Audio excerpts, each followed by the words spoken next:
I just wanted to shed some more light on my testimony. I had shared a little bit about it in previous videos, but I believe that we overcome by the blood of the Lamb and the word of our testimony. And hopefully so you guys can see why I'm so zealous and passionate for the Lord and why I make these videos and songs and dedicate them to the Lord. It's because God has done so much for me, and what he went through on the cross was painful and difficult for him. So I just want to give back as much as I can. So stick with me here, and hopefully you can relate with my testimony or be encouraged by it.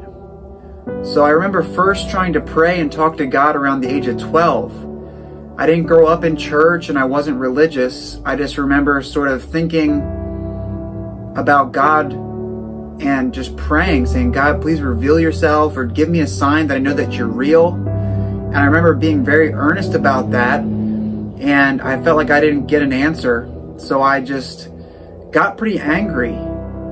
And later finding out that God speaks in that still small voice. And I might have just not recognized it at the time, but God is faithful, and that's my testimony today. But it took a while for me to get to where I'm at now through a lot of craziness. So from there, I started experimenting with alcohol and cigarettes. And that was just when I could sneak them. And it wasn't very consistently often. But it sort of opened that door. And I just found an escape from that. And so going through middle school and high school, I started smoking weed here and there. And then in high school, I met more people that, you know, had weed, could get beer. And the whole thing was about, you know, party on the weekends. Then I started smoking weed before school. You know, I could get cigarettes. So I would smoke cigarettes every day. And so the addiction started kind of forming. And I didn't think about God. If anything, if anybody mentioned God to me, I would just get upset and just be like, well, you're just stupid, you know, or I would be like, something would raise up in me like anger towards God. So I started playing the guitar around like the age of 15 or 16, and my uncle had given me his guitar, or one of his guitars, and I started playing in my parents' basement, and I started learning a few easy songs, and right off the bat I started writing my own songs. And that was like a cool little outlet for me. But then eventually, you know, the drugs were always like first in my life. As time went on, all I wanted to do was get messed up. So I continued with that, and I was like, well, I'm going to get messed up, and maybe, you know, if I smoke a lot of weed, I'll get some good inspiration for my songs and so on and so forth. And I had a few bands, and I had a band, and we started playing shows, and that was really fun. But around that time, after high school, I just really got deeper and deeper into the drugs, and it just kept progressing. And I got introduced to Vicodin, and then Oxycontin, and then cocaine, acid, ecstasy. It just, the list goes on and on and on. And not to glorify that, just to say, that's the road I went down, and God still loved me and still said, hey, you're mine, and pulled me back under his wing eventually. But I had a very stubborn mind and heart, and I still can be stubborn. And that's just, God knows who I am and my personality, so he's spoken to me over the years in a way that, you know, he knows that I'll understand, and I'm so thankful for that. Because it takes time, it's progressive. Because I sort of knew in my heart, even through the drugs, that I was not on the right path. And something inside of me was like, this is not right. I didn't know what was going on. In hindsight now, I know that was God working in my behalf, even when I was an enemy. If you would ask me about God or Jesus, I would just think that you're just completely dumb to the point of insulting you. And it was because deep down I was hurt and hurting, and I didn't realize what was happening. So as I'm going through with the band, I got an apartment, and I met people in that same apartment complex that had drugs and had connections for drugs, and I got into heroin. And not long after that, I was snorting it, and then I started shooting it, and then I was shooting all kinds of other drugs in that time period. And I'd gone to my first rehab at the age of probably 20, maybe 21.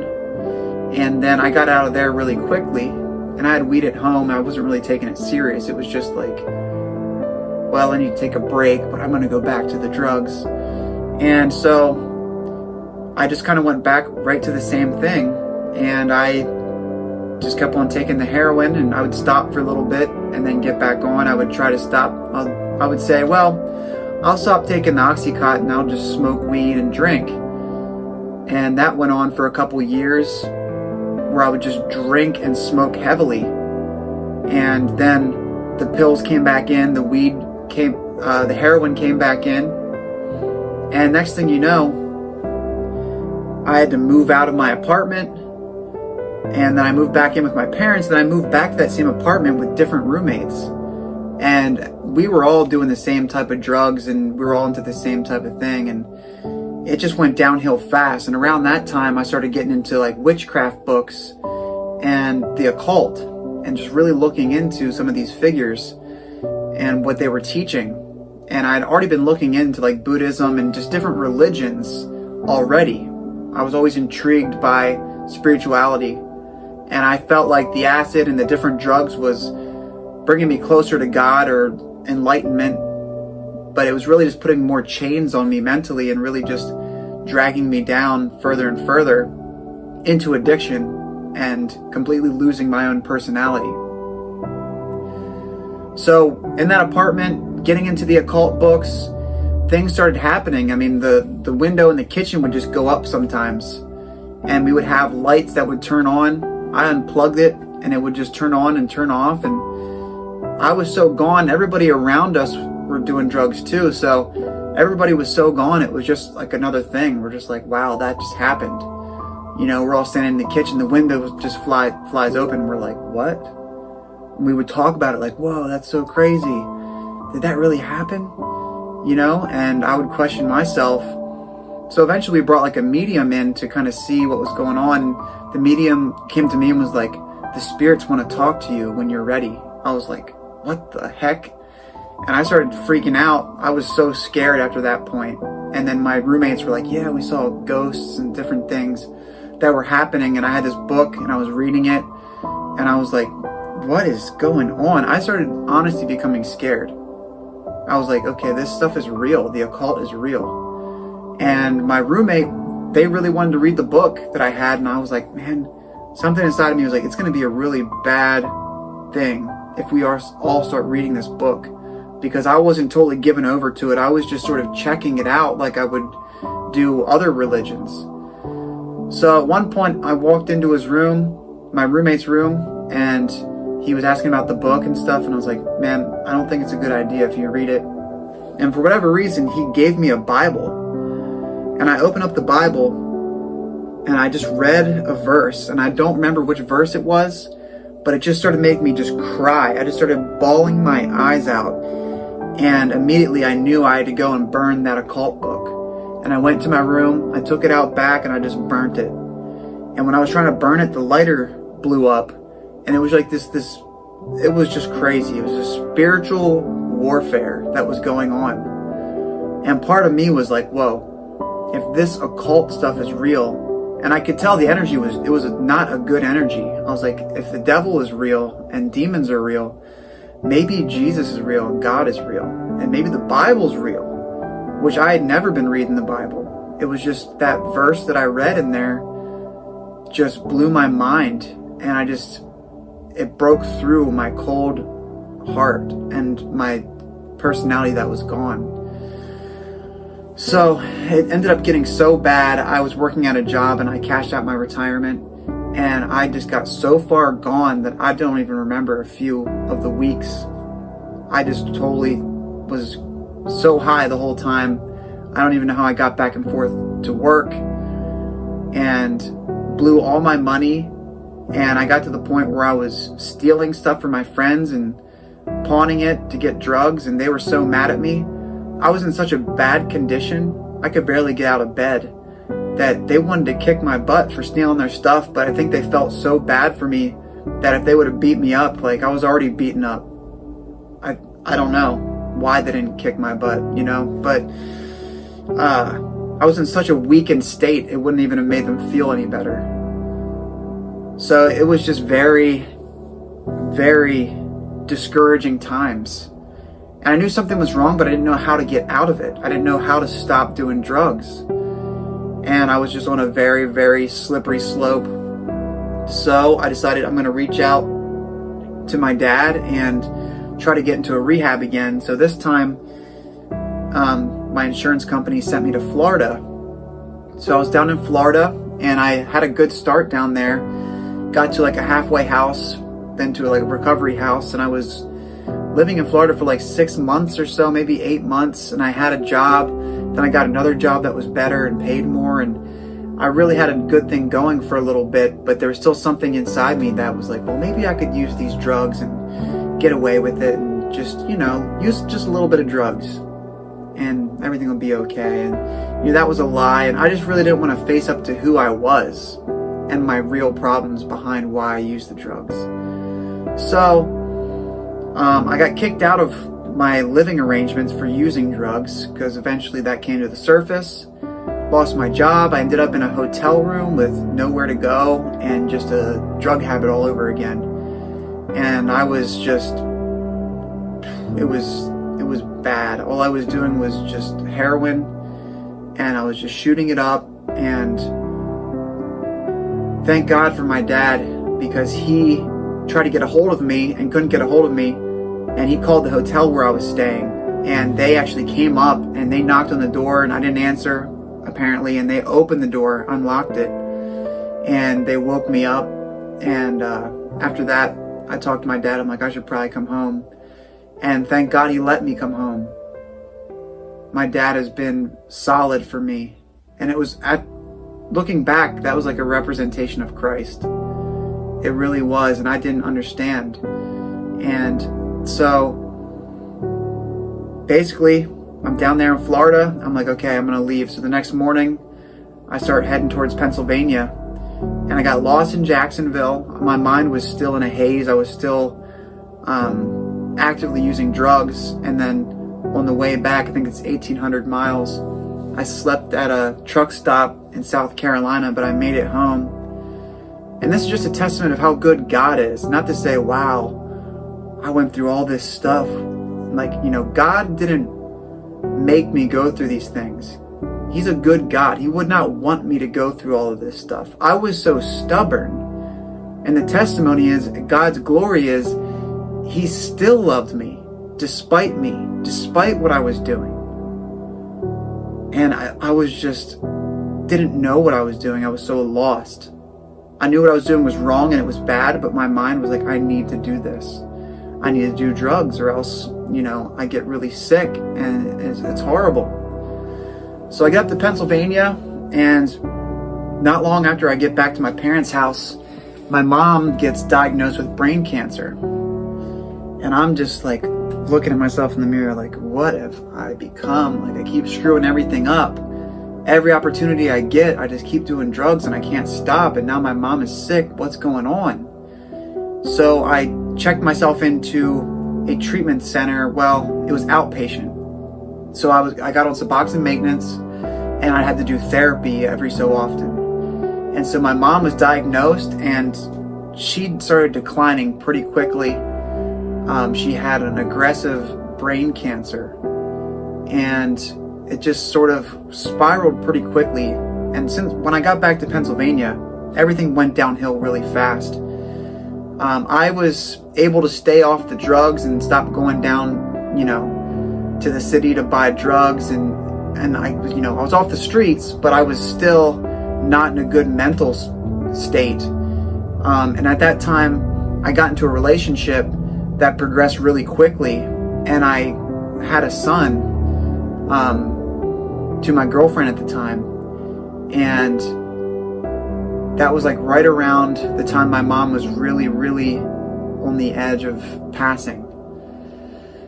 And she hung on till everybody got to her bedside, including Lucas, my son.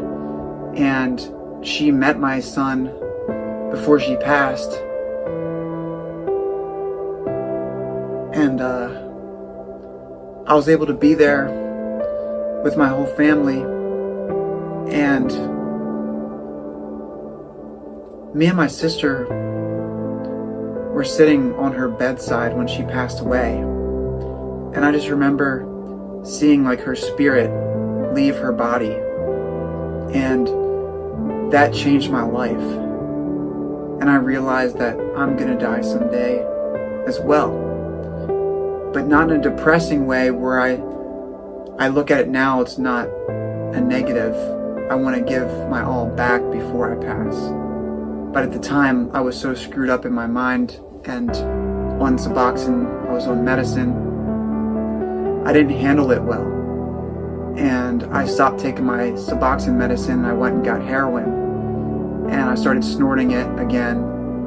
And I stopped going around my son. He was probably like 3 months old or so. And then I started shooting heroin again. And at one point, like 2:30 in the morning, I was about to go to sleep, and I took like one last shot of heroin, and I was like walking. Next thing you know, everything just went dark, and I woke up with my back on the ground, and I heard a voice say, "Hey man, are you all right? Get up."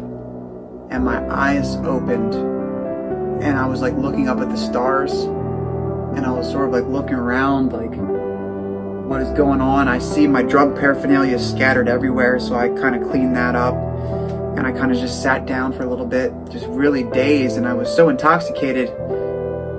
I mean, I didn't know what was going on. So I threw everything away, and maybe a couple days later to a week later, I was trying to clean up my act. I still had to do a little bit of drugs to not be sick, and at that point I was on Xanax as well. So my mind, I was just gone. I was gone. And there was something that spoke to me on the way home from work. I somehow kept my job through all of that. And there was that still small voice that was speaking to me and said, "You need to get help now, or that's it." And it wasn't a threatening voice, but it was like straight to the point. Like, if you don't get help now, it's over. And it was the truth. I was on the edge of death. I had almost died that night. And if it was any person, they would have definitely called an ambulance or the police, because there was drug paraphernalia everywhere. So it was a miracle. I don't know exactly what happened, and I was out of it to say what was happened, but it was a miracle that I survived and that I'm alive today. There was a lot of other things that happened also where I know God was protecting me before that incident. But this is when I reached out, went to my final rehab, and when I was in that detox bathroom is when I had my head down, and I was just in the bathroom. I had locked it. I was just hidden away from everybody, and I just broke down. I was just like, God, like, how did I get here? I thought about my infant son, my mom passing. My dad had also lost his mom that year. So he lost his wife and his mom, and then me, I was in rehab.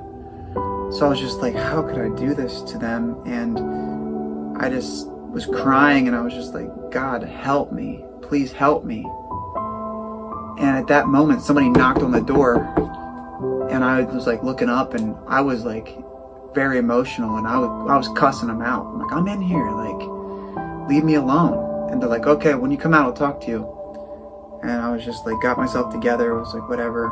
And I go out into the hallway, and it's somebody who works for this treatment center. They're like, just want to let you know, you are loved, and you're in a safe place, and everything's going to be all right.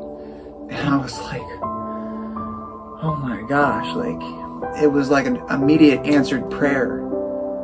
And I felt like right in those moments in that detox bathroom is when I got filled with the Spirit of God. And I had choices, whereas before I didn't have a choice. I was always going to use the drugs. At this point, I had a choice to move forward. And I said to myself, no matter what anybody else does in this rehab or outside this rehab, anywhere, anybody, no matter what they do, I need to keep moving forward for my own self And for my son and for my family, I need to go and keep moving forward. I can't mess around anymore, because that voice had told me, this is it if you don't get it. And it was a long recovery, especially from the Xanax, because I had to take phenobarbital. That withdrawal was worse than the heroin, because the heroin withdrawal ended within a week, but I had to take that other medicine, the barbiturates, to stay, healthy from the Xanax withdrawal, because you can get seizures and die. And, there's people in rehab, and a lot of people are just like I used to just be like, well, I'm not taking this seriously, but I was just taking it serious. I was paying attention. In the different classrooms that we had, it was sort of set up like a college almost, where, you had like breakfast and a couple classes and then lunch, and that was pretty cool. And then I got out and saw my son, and he really helped save my life, because he really gave me a purpose outside of drugs.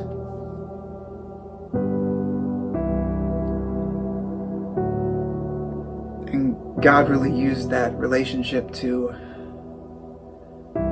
show me what love is all about.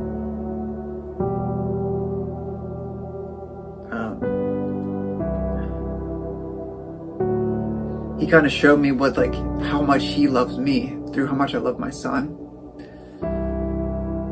and how it's about obedience is through love. It's not about the rules. Of course, God wants me to have healthy boundaries, and I want to teach my son healthy boundaries because it benefits him. Because Jesus Christ values us. He values us so much that he shed his blood on the cross for us. He knew that I could never make a sacrifice good enough. He had to come down and be the sacrifice for all the wrong things that I did and all the people that I hurt. And he showed me through my son's relationship the real love, not the rules.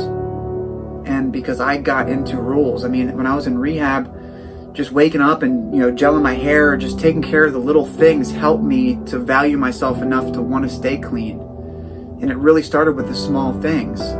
So I easily get into routines, and I want to follow rules and traditions. And, I got into AA after I got out, and people would come into the rehab and they would say, you better go to a halfway house, you better go to this and that. And this is when I was like, I've always had moments where, looking back, I was hearing from God and I didn't know it. The Holy Spirit, because I always just expected like a miraculous type event to always happen, but God speaks in that still small voice. And God was saying to go home to live with my dad, because he had just lost so many things, and people were like, you better not do that, you're gonna relapse again, and I just knew in my heart I was done. And I had that power, I had that choice, and I chose, I'm not doing drugs anymore. And when I went to live with my dad, God had restored that relationship. We actually got to bond. We bought guitars together. He got to hang out with me and my son and just really get to blossom that relationship. And praise God, we're closer now than we ever have been. And we used to argue all the time. And God is in the restoration business and the reconciliation business. So I went to AA for a while, and it was really good to meet other people on the same path, and I met a lot of great people in that program, but I felt like the Spirit of God was calling me out of AA, and I started getting into my Bible and getting into the Word of God. And the rules and the traditions and the steps in AA are good, but following Jesus Christ and the gospel is not about rules. It's about a relationship with God. And that is what I was chasing, and that's what I chase to this day, is a deeper understanding. I want to know Christ crucified, what that really represents and means, and on deeper levels, because that love affects and changes people's hearts. That's what I'm here to say. That love of Jesus Christ changed my heart. It changed my perspective, and it gave me eternal life. And I'm forever grateful for that. There's nothing I can do to earn it. I don't want to get into that routine mentality, which I am easily capable of doing, because routines and rituals, that type of stuff, it brings a certain level of comfort. So God had brought me into church, and I had just been giving my testimony to everybody that I could find at the church. And, God sort of led me into a small group setting, because me and my son, we would go down to the rec center, the local rec center here in my town, and I taught him how to swim there, and we really solidified our bond together over swimming and going to the rec center and having a good time there. And at one point, it was at night, and the rec center has lights out front, and each night they change them, or every so often they change the colors. And my son always liked to look at them. He was like 3 years old, and like, the lights, And I remember coming out one time, and Lucas was just sort of looking around, and he was looking at the lights, and just he would just run around and just have fun out front. And I saw this guy sitting on a bench, and I just felt like God was sort of calling me to speak to this man. And he was just sitting there, not saying anything. I was just like, "Hey, how's it going?" He's like, "Oh, not too bad, not too bad." He's like, "Hey, I'm kind of lost." And I said, "Oh, okay, well, where are you going?" And he's like, "Oh, well, I'm staying up the road at a friend of mine's house." And I said, "Oh, well, what street is it?" And I was like, "Well, that's not too far from here." I said, "Well, why don't you give them a call, and maybe I can drop you off." And so he gave them a call, and I picked up the phone and said, "Yeah, I got him down here with so-and-so, and he says he's staying with you. Like, can I drop him off? I guess he's lost." And I could kind of tell he was like a little bit drunk after a little while. And just my past, I just felt like, if I could lend a helping hand to somebody else. And so he gets in the car, and he seemed harmless enough, and he seemed just sort of in a good mood. And we're driving down the road, and he's like, "Wow, thanks for helping me out. Why did you do that?" And I was like, "Well, honestly, I believe in Jesus, and I believe he would want me to help you in this situation. He wants me to help people in general." And so I dropped him off, and I dropped him off to this house where now some of my best friends that are in my life took him in and were letting him live there for a while for him to straighten out his life. And we got into they had a group at their church, and we started it. They had started it, and then I kind of came in with some other people, and things really started coming together. And I hadn't played guitar since my early 20s, because I just had become so addicted to drugs and just trying to get my life together. And my friend Ron came in to the group, and he was writing his own songs, and they were worship songs to God. I was like, wow, these are good. And I was like, you know what? I used to play guitar. Maybe I could write some songs. And, I'm clean for 5.5 years, and it's been a struggle. It really started getting real when I started getting close to God, is when everything started stirring up. And now I'm just writing the songs about what I've been through the last 5.5 years, and how faithful God is through all of it. Through all the madness, how good he is, his character. And I'm just so thankful, because I got around these loving people that just loved me and accepted me. They're like, "Oh, that's your past? Okay, well, we still love you." That's the type of love that changes people. Like, just being there for somebody and accepting them for where they're at right now. And it changed my life.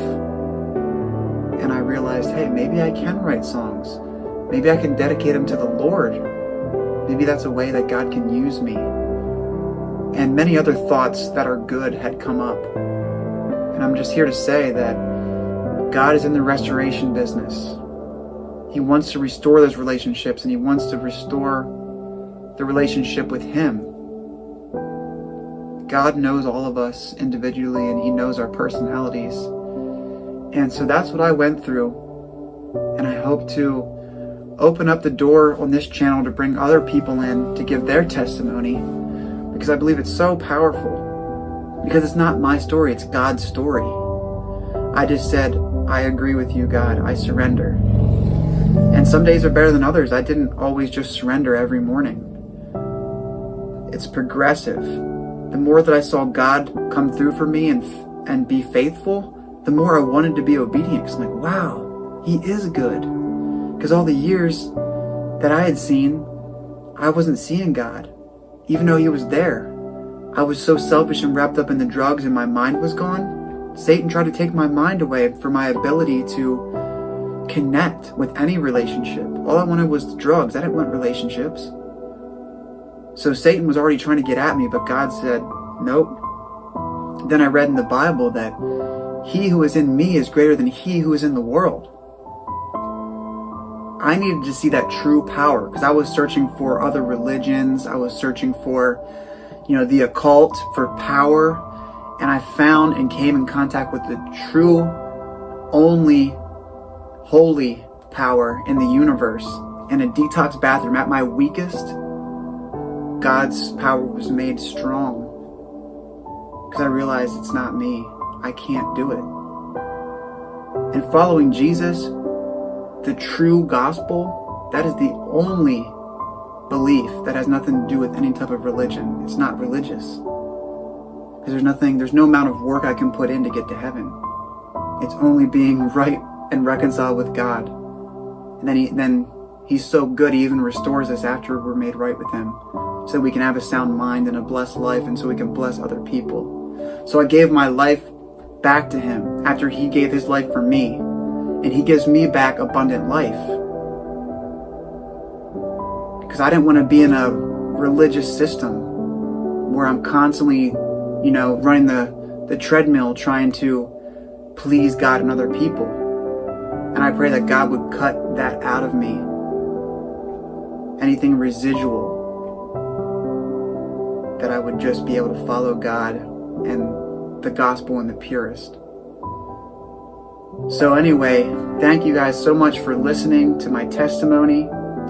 I plan to keep on bringing content to this channel to uplift and encourage and just to tell the truth here. Just put the truth out there and just say, hey, God did this for me. I didn't do it. God can do it for you. God can do it for your family. And I just plan to bring more people in and just try to be a blessing and just let God work through this channel to reach people. And I just pray that that's what this channel does. So anyway, you guys have a great day. Thanks again for watching.